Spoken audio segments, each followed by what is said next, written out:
Gaza.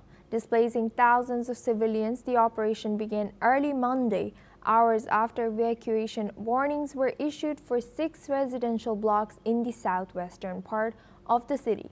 Deir Al-balah is now home to many displaced people from Rafah and Khan Yunis.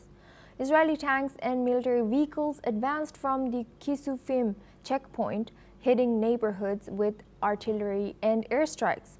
Thousands fled to Al-Mawasi, a relatively safer zone. There are growing fears that the assault is part of a strategy to carve out a new military corridor, isolating the area from central Gaza. Now we are joined by Joshua Barnes. He's an anchor and correspondent at NewsX World. Joshua, what more can you tell us about this dire situation of Gaza and Israel?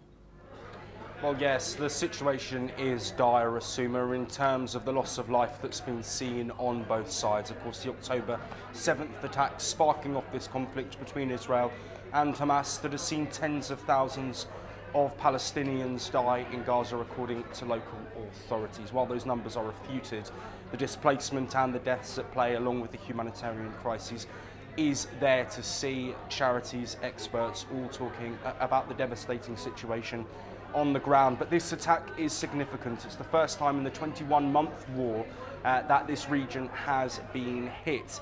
Reasons for that include the fact that hostages were believed to be held in this area. There are still around 50 hostages, both dead and alive, being held by Hamas in Gaza. Israel have been cautious to attack in areas that may have hostages being held because, of course, the potential ramifications on those hostages that are still alive in the region. The situation is continuing on the backdrop of diplomatic talks that have been ongoing, but seemingly no progress has yet been made. Optimism from the United States, optimism from Israel as well in recent days and weeks, talking about progress made in Doha, Qatar, where indirect talks between Israel and Hamas have been taking place. The highlight of this situation, of course, is the humanitarian aspect. We've seen protests in Israel in recent days talking about ending this war and getting those hostages released. This move will surely strike more of a chord with families, friends and loved ones with hostages still being held by Hamas. Of course, a potential risk to those hostages. While that risk is always there, of course, we know that Hamas have been holding these hostages, releasing videos throughout this war showing the state in which they've been, and also releasing hostages during that ceasefire period, and another single release brokered by the US for a US-Israeli hostage. We've seen the state of the hostages coming back frail, often looking a lot skinnier than they were when they were captured.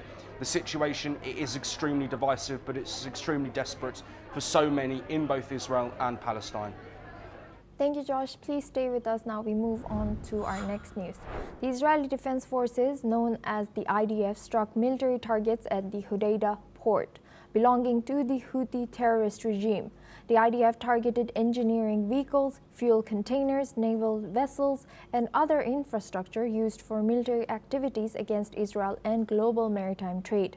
The port has been a hub for weapon transfers from Iran. The IDF remains committed to eliminating threats to Israeli civilians